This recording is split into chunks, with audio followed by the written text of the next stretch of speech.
ആണുങ്ങളും അവരുടെ പേഴ്സും. ആണുങ്ങൾക്ക് ഈ പേഴ്സ് വെറും ഒരു സാധനമല്ല, മറിച്ച് അവരുടെ ലൈഫ് പാർട്ട്ണറാണ്. ഫോൺ മാറും, ബൈക്ക് മാറും, ജോലി മാറും, ചിലപ്പോൾ കാമുകി പോലും മാറും. പക്ഷെ അവരുടെ ഈ പേഴ്സ് മാറില്ല. സൈഡ് കീറിയോ കുഴപ്പമില്ല, സ്റ്റിച്ച് പൊട്ടിയോ കുഴപ്പമില്ല, കളർ പോയോ അതൊക്കെ ഒരു വിഷയമാണോ? പുതിയ പേഴ്സ് വാങ്ങാൻ പൈസ ഇല്ലാത്തതുകൊണ്ടാണോ? പൈസയുണ്ട്, എന്നാലും വാങ്ങില്ല. ഞാൻ ഈ പേഴ്സ് ഉപയോഗിക്കാൻ തുടങ്ങിയിട്ട് 6 വർഷമായി. ഇതിൽ പൈസ ഉണ്ടായിരുന്നപ്പോഴും പൈസ ഇല്ലാതിരുന്നപ്പോഴും ഒരു പരാതിയും പറയാതെ കൂടെ ഉണ്ടായിരുന്ന ഒരാളാണ് ഈ പേഴ്സ്.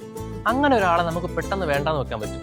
ഒരു ടിപ്പിക്കൽ മലയാളിയുടെ പേഴ്സിൽ പഴയ ബില്ലുകൾ, ATM സ്ലിപ്പ്, എക്സ്പയർ ആയ പഴയ കാർഡ്, ബസ് ടിക്കറ്റ്, പിന്നെ എവിടെന്നോ കിട്ടിയ പഴയ പേപ്പർ, അങ്ങനെ പൈസ കൊണ്ട് നിറഞ്ഞില്ലെങ്കിലും മറ്റു പലതും കൊണ്ട് നിറയുന്ന ഒരു മിനി മ്യൂസിയമാണ് ഈ പേഴ്സ്. പിന്നെ എത്രയൊക്കെ പഴകിയ പേഴ്സ് ആണെങ്കിലും അത് പണം കൊണ്ട് നിറയുമ്പോൾ ഒരു ചന്തമൊക്കെ ഉണ്ടാവും. ആണുങ്ങൾക്ക് പേഴ്സ് എന്നത് വെറും ഒരു പണം വെക്കാനുള്ള വസ്തു മാത്രമല്ല, ഇനിയും ഒരുപാട് മുന്നോട്ട് പോകും എന്ന പ്രതീക്ഷയുടെ പ്രതീകമാണ്.